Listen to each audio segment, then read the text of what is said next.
Hello students, welcome back in your biology class. Today we are going to study the two topics, which is nucleus and cytoplasm. On your NCERT book, page 61. You know that how can we study about the nucleus? There one activity we had done when we put the iodine solution on the peel of onion and we observed under the microscope what we found. We found that some regions appear darker than the other region. We can use their safranine also, methylene blue, for staining the cells. These darker parts are nucleus. Let us see what is the nucleus. It is a cell organelle discovered by Robert Brown in 1831.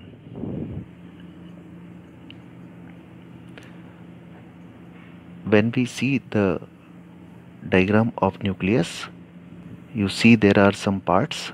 This is a round in shape. Nucleolus is present there.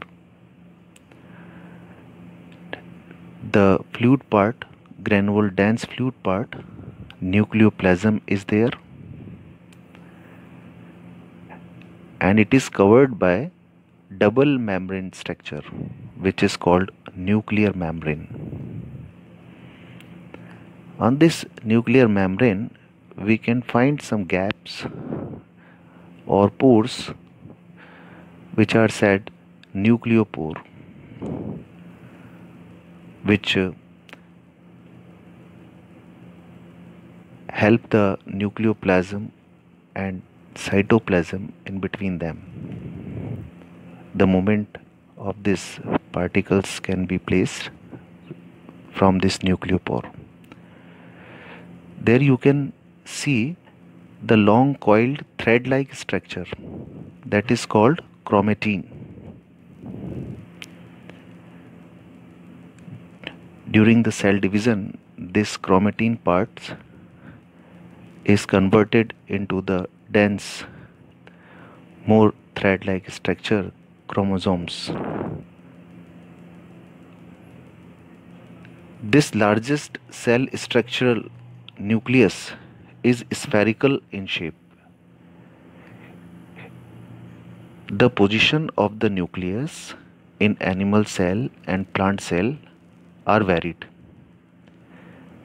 In the animal cell, it is located in the center, and in plant cell, it is peripheral or at the side.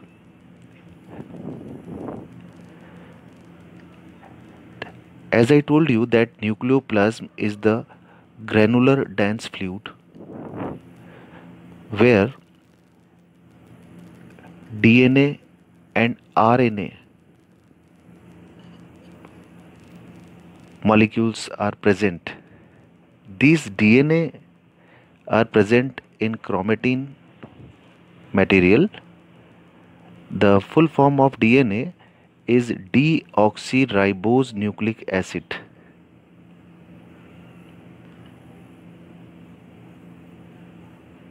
These DNA molecules are composed of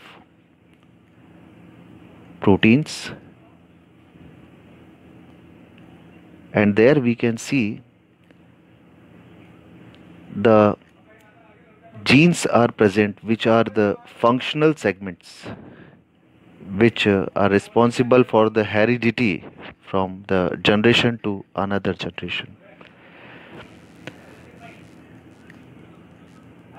And you can say nucleic acid RNA, they are present in the nucleolus, and they are also help in protein synthesis. In other words, we can say the nucleolus is the production center of ribosomes. Now, our next topic is cytoplasm. When we look at the temporary mounts of onion peel as well as human chick cells, we can see a large region of each cell enclosed by the cell membrane. This region takes up very little stain and it is called cytoplasm. It is the fluid content inside the plasma membrane, and it also contains very specialized cell organelles. Cell organelles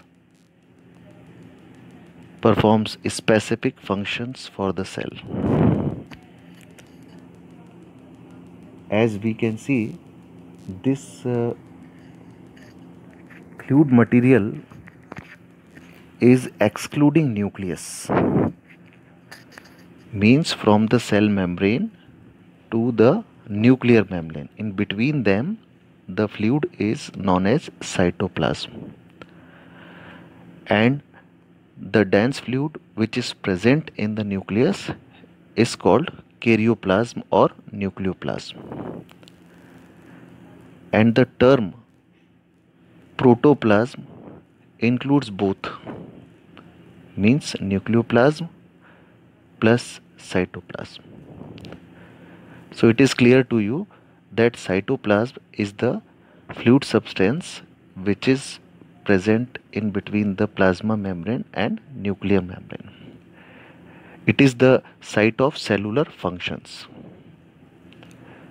When we see the structure part, it is comprises of cytosol and cell organelles.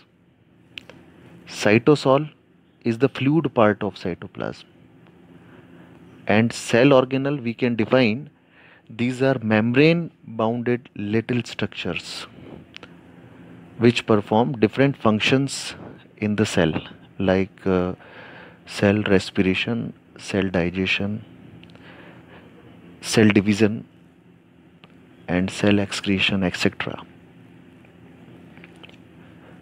Children, 80% of water is present in the cytoplasm, and the usually colorless it is. When we see that two types of organisms, prokaryotic organisms and eukaryotic organisms, where composition is different. Prokaryotic organisms, which are having the content without membrane bound organelles and without nucleus. For example, bacteria, these are prokaryotic organisms. You see the picture carefully, you can see in this bacterial cell diagram, cell wall is present there, some ribosomes are also there, and the nuclear material is called nucleoid, means without nuclear membrane. This substance is called nucleoid. Whereas in the eukaryotic cell, you can see well defined nucleus is there, cytoplasm is also there. And example of eukaryotic organisms are plants and animals. Finally, we can say that cytoplasm is the site of cellular functions. Most cellular activities are taking place here. On the basis of this prokaryotic and eukaryotic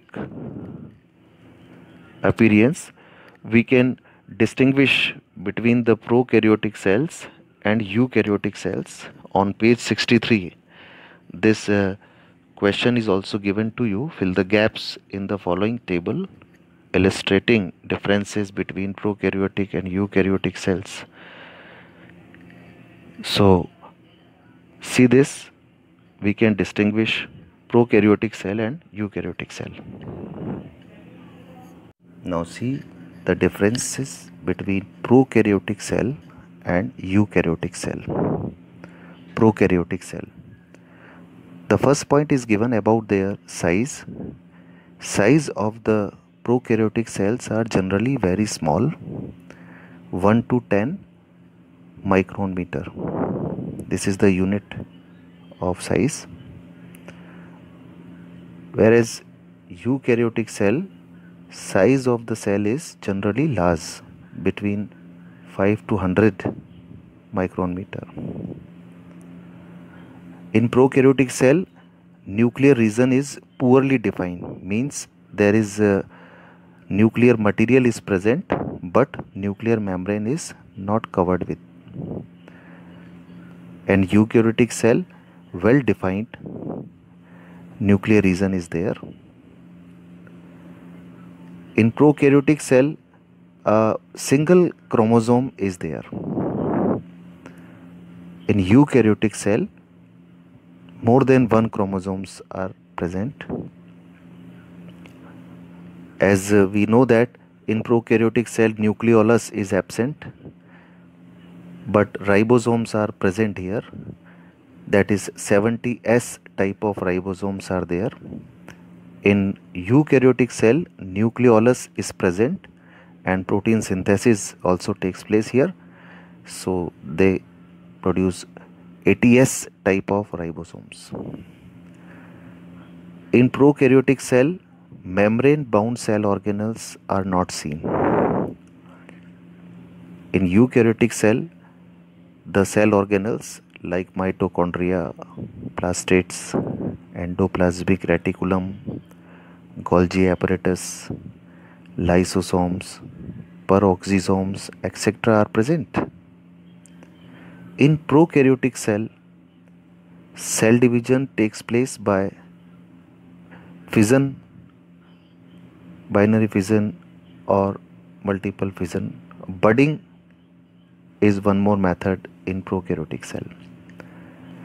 But in eukaryotic cell, the cell are divided by two important divisional process, mitotic cell division and meiosis cell division. In prokaryotic cell, centrioles are absent, but in eukaryotic cell, centrioles are present, which help in cell division process. In prokaryotic cell, as I told you, 70S type ribosomes are there, and eukaryotic cell 80S types of ribosomes are there. At last, examples are also mentioned here, that bacteria and blue-green algae cells are example of prokaryotic cells, whereas eukaryotic cells examples are fungi, plants and animal cell.